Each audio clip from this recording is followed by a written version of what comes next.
சின்ன மருமகள் அடுத்த வர எபிசோடில் பார்த்திங்க அப்படின்னா தமிழ்ச்செல்வியும் சேதுபதியும் வந்து அந்த வண்டு கடிக்கு மருந்தை தேடி காட்டுக்குள்ளே போவாங்க. எப்படியாவது அந்த மருந்தை கண்டுபிடிச்சி பார்த்திங்க அப்படின்னா தன்னோட அப்பாவை காப்பாற்றணும், தன்னோட மாமனாரை காப்பாற்றணும், அங்கே கஷ்டப்படுற எல்லாத்தையும் காப்பாற்றணும் அப்படிங்கிற பிளானோட அவங்க 2 பேரும் என்ன ஆனாலும் பரவாயில்ல நமக்கு அப்படின்னு சொல்லிட்டு காட்டுக்குள்ளே போகிறாங்க. போகிற வழியில் தமிழ்ச்செல்வி வந்து ஒரு புதற்குழியில் வந்து தண்ணி இருக்கும், அதில் போய் வந்து விழுந்துருவாங்க.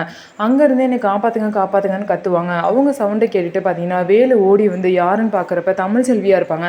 உன்னை யார் இங்கே வர சொன்னான்னு சொல்லும்போது, நானும் மருந்து தேடி தான் வந்தேன், என்னோட மாமனாரை நான் என்னோட மாமாவை நான் காப்பாற்றியே ஆகணும் அப்படின்னு சொல்லிட்டு நான் வந்தேன்னு சொல்லிட்டு தமிழ்ச்செல்வியும் சொல்கிறாங்க.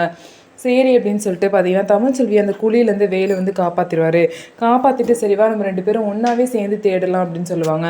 இல்லை ஒன்றா தேடுனா இப்போதைக்கு கிடைக்காது, நீங்கள் ஒரு சைடு போங்க, நான் ஒரு சைடு போகிறேன், அப்போ தான் சீக்கிரம் மருந்து கிடைக்குன்னு சொல்லிட்டு தமிழ்ச்செல்வி சொல்லுவாங்க.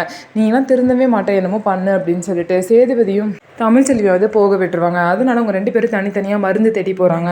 அது மட்டும் இல்லாமல் அவங்க மேலே வந்து சேறு சகதியாக இருக்கும்போது பார்த்திங்க அப்படின்னா அந்த வண்டுக்கு அவங்கள கண்ணுக்கு தெரியல. அதனால சேறு சகதியோடு இருக்கும்போது வண்டு வந்து கடிக்க மாட்டுது. அதனால அவங்க உடம்புல நிறையா சேறு எடுத்து பூசிட்டு போகிறாங்க. சீக்கிரமே 2 பேரும் பார்த்திங்க அப்படின்னா மருந்தை வந்து கண்டுபிடிச்சிட்டு வர போகிறாங்க. கண்டுபிடிச்சி எல்லாத்தையும் காப்பாற்ற தான் போகிறாங்க. ஸோ நம்ம வீடியோ உங்களுக்கு பிடிச்சிருந்தா நம்ம வீடியோவை லைக் பண்ணிக்கோங்க. மறக்காமல் நம்மளோட சேனலை சப்ஸ்கிரைப் பண்ணிவிட்டு பாருங்கள்.